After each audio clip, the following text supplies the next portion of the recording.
He kōna ipurangi tēnei nā te reo irirangi o Aotearoa. This podcast may contain strong language and references to violence. Listener discretion is advised. The Citizen's Handbook. The Citizen's Handbook.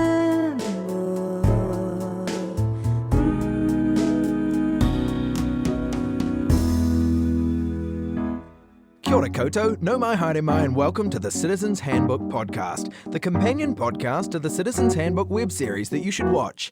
And if you haven't watched it, go do that right now. My name is Robbie, and this is a podcast for people who want to know about New Zealand but hate to read. So, we've invited a comedian and turned civics education into a game that someone can win. To make sure that nobody cheats, we've got a moderator called Finn. Finn, tell us how the game works. Okay, Robbie, I will. Thanks, Finn. Robbie and our guest are going to take turns explaining a topic to each other, but they're also going to sneak in 3 cheeky little lies. Whoever spots the most lies from the other person wins. Easy. Easy. Today, our special guest is Donna Brookbanks from Jono and Ben and Funny Girls, and we'll be talking about the Constitution, the set of rules that the government has to follow, which are ruthlessly enforced by the government. I'll be talking about constitutional conventions, and Donna will be talking about Queen Elizabeth II. There'll also be some lies to look for, hidden away like a stowaway in one of the lifeboats on the Titanic.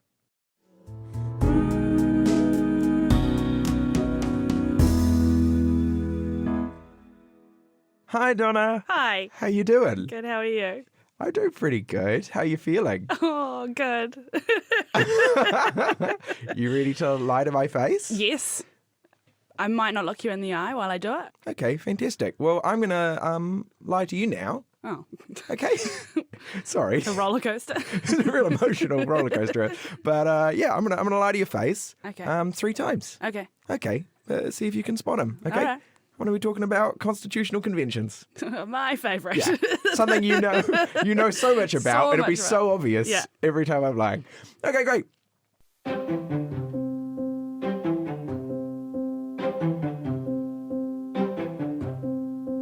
There are a bunch of rules that determine how the country is run, and those rules are called the Constitution.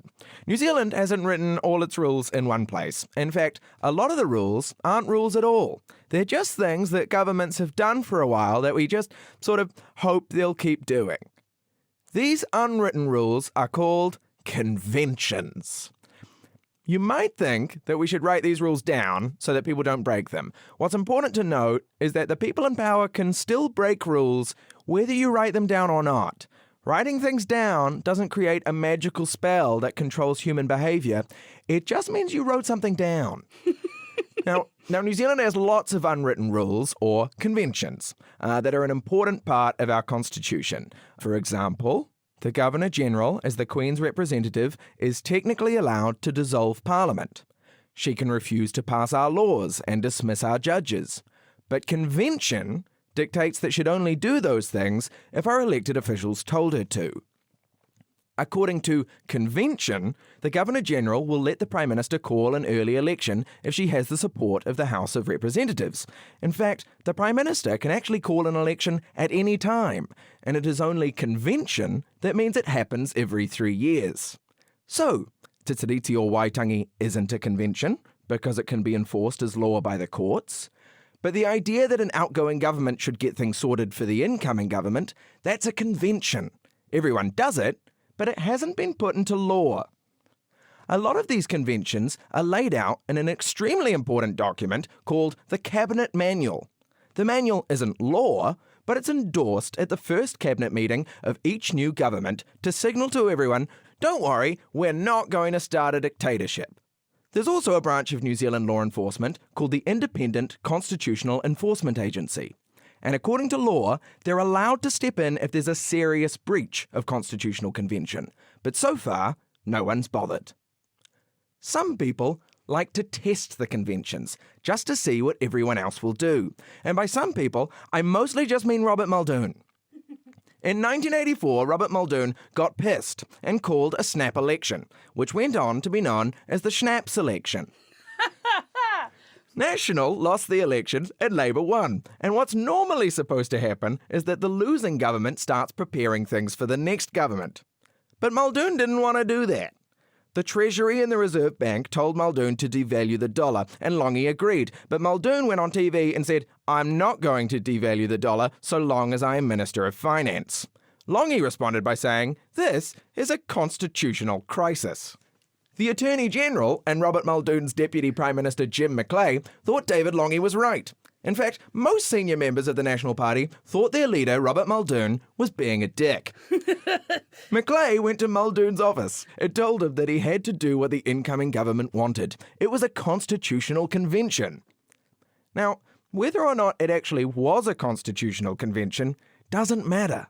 What matters is that Muldoon believed Macleay. He caved and devalued the dollar. He followed what he thought was the Constitutional Convention, even though he didn't want to. Conventions make for persuasive arguments. Like all of government and all of society, the whole thing is basically just about your ability to persuade other people to play by the rules and to convince them what those rules are. It's exactly the same as when you play tag and try to convince people that they couldn't have tagged you because you'd paused the game. If you have enough mana, people will believe you, and it might become a convention. That's right. We're all children, and nothing has changed since primary school, and that's how government works.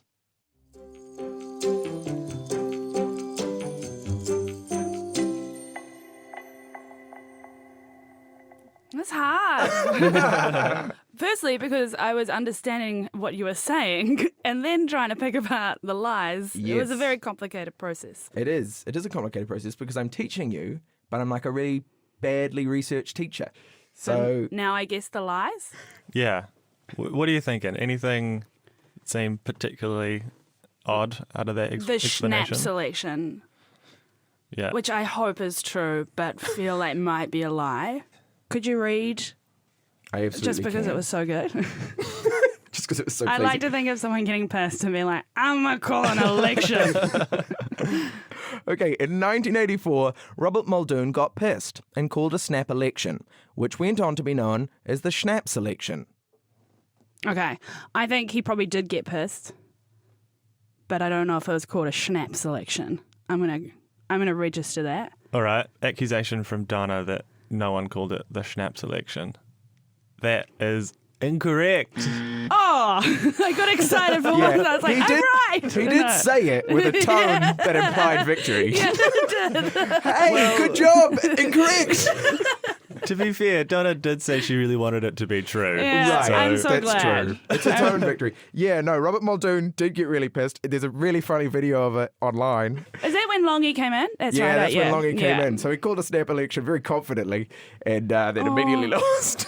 Please. But that's why you don't get boozed. Yeah. I mean, who among All us that is. can claim to have never had a burst of confidence? Yeah. Well, after a few beers.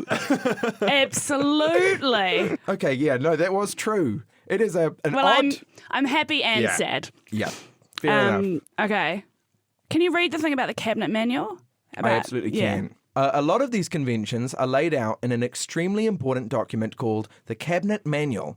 The manual isn't law, but it is endorsed at the first cabinet meeting of every new government to signal to everyone, don't worry, we're not going to start a dictatorship. It's not called the cabinet manual. All right. It sounds too casual to me. And it sounds like something someone would leave on a clipboard in the just in the front door. All right. That seems pretty clear to me. Cool. That accusation is incorrect. Damn it! Yeah, no, the Cabinet Manual is real and it's extremely important. When I was trying to research conventions, I realized like a lot of them just live in this booklet, which is just a guide, effectively, where it's like, hey, please follow this. The cabinet manual sounds like it would have in it, like, make sure you take your dishes back to the sink. You know, like, it doesn't sound like... I mean, it's just kind of If like... you're the last one in the Yeah. office, turn all the lights Yeah, off. exactly. Cabinet itself only really exists as convention as well. Like, they meet every week and, like, decide how the country is going to operate. But, like, the cabinet doesn't actually have to exist. It's kind of like a gentleman's handshake, or whatever you call it, eh? Yeah. Gentleman's handshake. Is that it? I suddenly thought I'd made up something really rude. Yeah, totally. And that's the same as with the Muldoon stuff. Everybody was just like, no, but when you lose and you're still the government for the time being, you're not really the government, so don't do stuff. Yeah. And Muldoon was like, nah, there's no laws. And it's like, well, yeah, but Muldoon, come on. Come on, Mouldy. Come on, Mouldy. Okay, my third one, I think, is that the Prime Minister cannot call an election at any time. That seems very irresponsible. Donna is accusing Robbie of lying about how much the Prime Minister can control when an election gets called. And that accusation is pretty much correct. Yeah. Yeah. You got it. Yay! So if you choose to call an election early, if you have the support of the House of Representatives, the Governor-General will go, okay, yep, you can do that, you can call it early, but you can't call it late, which is like quite a good rule. That's probably right, yeah. So we didn't leave that one to chance or convention. That's officially part of the Constitution Act 1986. So you have to call an election within 3 years of the last election. I learned a lot just then. And you got a point as well. And I got a point.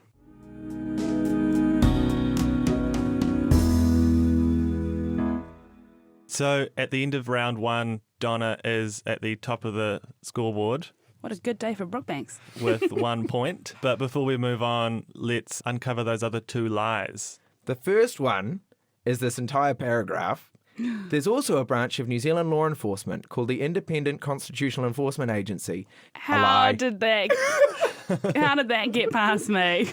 Yeah, that's totally not what conventions are. So that's... I love that we have an enforcement agency that I've never heard of. Yeah, I just made them up. Blindingly obvious. Yeah. At one point during you talking, I was looking at your moustache and thinking, have you always had a moustache? And then I think that might have been when you were talking about the enforcement agency. I'm going to keep changing my facial hair Okay, over great. various Yeah. games to give me an edge. Basically, the only way that conventions are enforced is if we think that the government's breaking a convention and we don't like them as much as a result, that's the only punishment they get, really. Not being liked is a pretty... It's pretty big compelling, right? Yeah. And then the other lie is that Te Tiriti o Waitangi isn't a convention because it can be enforced as law by the courts. Yeah. Yeah, that's not true. So the principles of the treaty are like actually codified in lots of laws that we've passed. Yeah. But effectively, Te Tiriti is a really important convention Yeah. that we all super agree Yeah. should be like a fundamental part of our Super constitution. agree. Yeah, I love that. But yeah, it's not actually codified in our laws, which, any government could do if they wanted to, but yep, they decided not to. Cool, so that takes us to round two. I'll hand it over to you, Donna, to explain something. Okay. Yo, Robbie, Hello. you want to hear about Queen Liz? I would love to, Cool. Donna.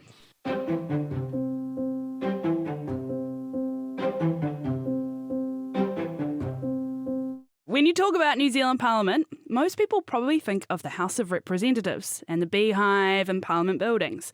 But according to our constitution, there's actually a whole other part of New Zealand Parliament, and she's currently 93 years old and lives in a big old house in London. London. Got it. As a constitutional monarchy, technically what's happening in the chamber when the MPs have their big debates is they're deciding what bills they should recommend to the Queen so she can make them into laws. Of course, neither the Queen nor the Governor-General have vetoed any bills yet, but it doesn't mean they can't. If they did one day decide to not give a bill royal assent, then there's not really anything we could do about it. So who is this woman who holds ultimate power over our country? Who is Queen Liz? Or, to use her full official title, who is Her Majesty Elizabeth II, House Windsor, by the grace of God, Queen of New Zealand and her other realms and territories, head of the Commonwealth, protector of the British people, defender of the faith?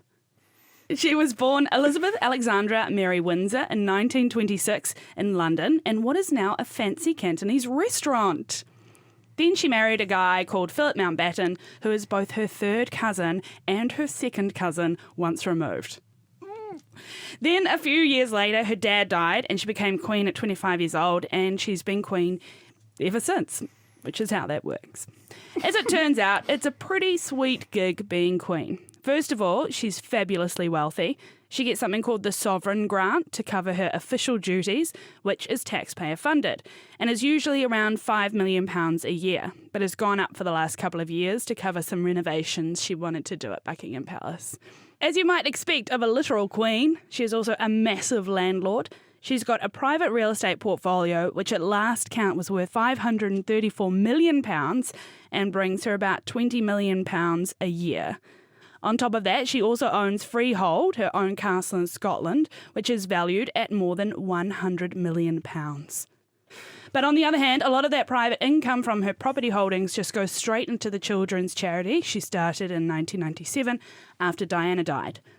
On the other hand, she's got what one might call a horse racing addiction, which at its peak cost her about £600,000 a year. She's also constantly showered with gifts. Over the years, she's received an elephant, a couple of turtles, a jaguar and some sloths, some nice sunnies, 500 cases of tinned pineapple and 7 kilos of prawns, just to name a few. But it's not like she doesn't have to pull her own weight, Robbie. She's got plenty of work to do. Her main job is sending birthday cards to 100-year-olds, which is actually quite a lot of work. In fact, the centenarian team at the Department for Work and Pensions recently had to hire 6 new employees just to keep up with demand for cards. Ageing population. She also moonlights as a music promoter, and in 2002 she put out a CD called Party at the Palace, which was awarded a gold disc for selling 100,000 copies. But in spite of all her wealth and success, she's remained humble.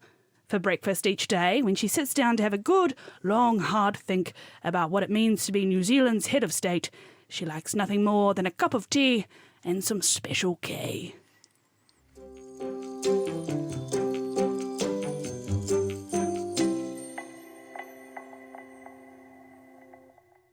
Well, that was very good. A lot of that sounds like lies. The juicy one. I would say like every second sentence I was like, I wrote down. I was like, that can't be true. And then I was like, oh, well, nor could that. No, not right. That's also a lie. Mm-hmm. All of that's lies. This wasn't in The Crown. Yeah. There was no party at the palace in The Crown. The official soundtrack. The official soundtrack. Okay, all right. Okay, I've written down so much. I've written down Cantonese restaurant, horse racing addiction, gifts. I mean, there was an enormous list of gifts. I mean, one of those has got to be a lie. I wrote down party at the palace because I would just feel really bad if it turns out that party at the palace was a lie and I didn't guess it. Okay, but first I'm going to go with I don't think her taxpayer funding went up recently. And that accusation is incorrect. Darn. They're paying her more money? And everybody's cool with that? Her fund has gone up, and she did want to do some renovations at Buckingham Palace. I just think that's remarkable, the confidence as Queen to just be like, I imagine there are a lot of people who are like, should we stop paying for the Queen? And she's like, not only should you keep paying for me, you should pay me more. Yeah. I think more money. Because I need my amazing palace renovated. My amazing Buckingham palace. Palace is pretty big. It's pretty big, and it's probably pretty old. It's apparently a leaky building. Oh, that wouldn't surprise me. There's probably rooms in there that they haven't been in for years that they're like, oh, this is flooded. Okay, could you please reread the list of all the gifts that she's received, and I'm going to pick one of them as Robbie, being a lie. It would be my pleasure. Okay. She's also constantly showered with gifts. Mm-hmm. Over the years, she's received an elephant, a couple of turtles, a jaguar, and the cat, and some sloths. I assume I assumed it was the cat. Could be the car, I suppose. Yeah. Some nice sunnies, 500 cases of tinned pineapple, and 7 kilos of prawns, just to name a few. Okay. They're all weird things to give a queen. I would give her... Or anyone. Or any human being. It's a great point. If I turned up with a jaguar at a birthday party... I would be so stoked. Yeah, but people would die. I mean, yeah. But it'd be cool right up until then. Yeah. Just because we're talking about a lot, I'm going to say the Jaguar. I think the Jaguar is not true. I think that maybe prawns. That is weird. No, I'm going to stick with it. I'm going to say the Jaguar. I'm going to say nobody ever gifted the Queen a Jaguar.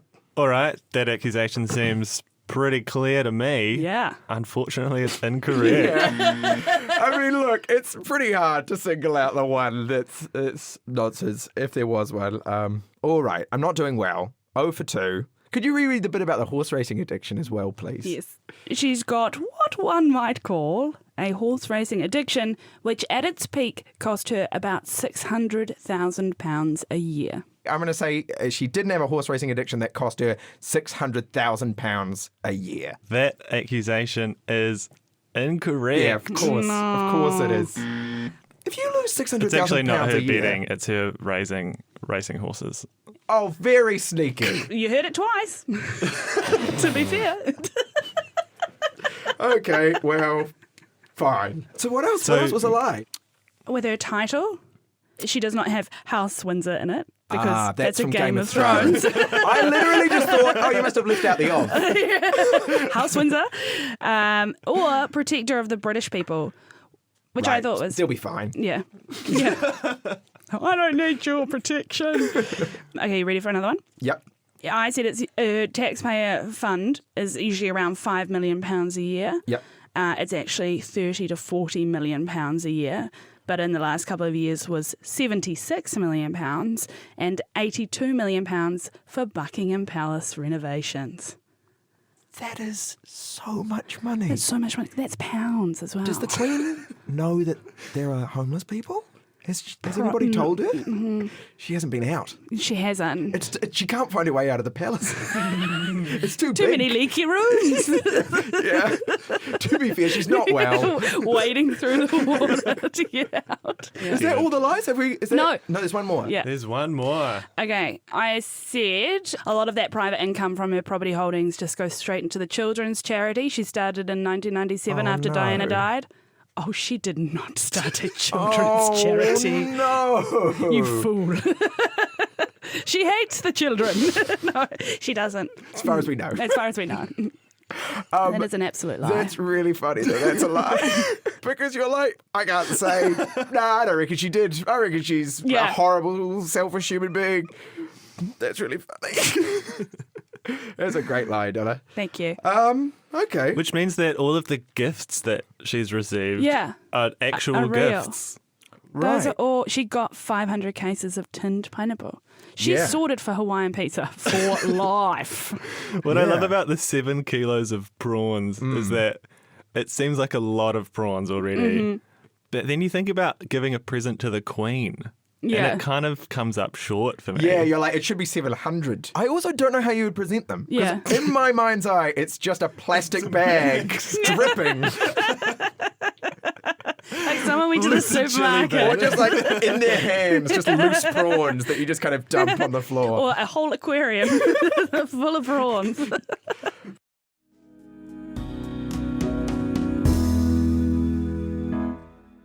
All right, that brings me to my favourite part of the show.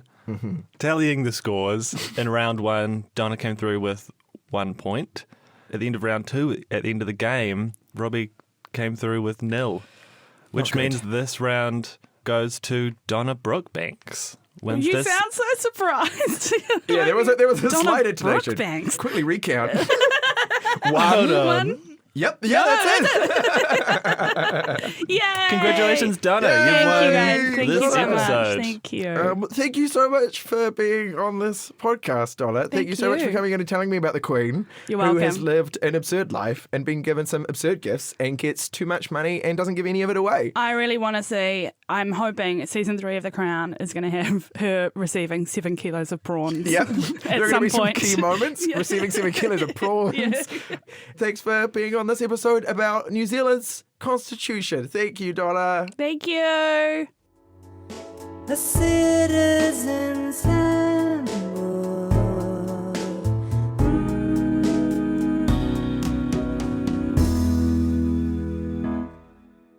If you liked this podcast, you'll love the web series, The Citizen's Handbook, and you can find it at rnz.co.nz.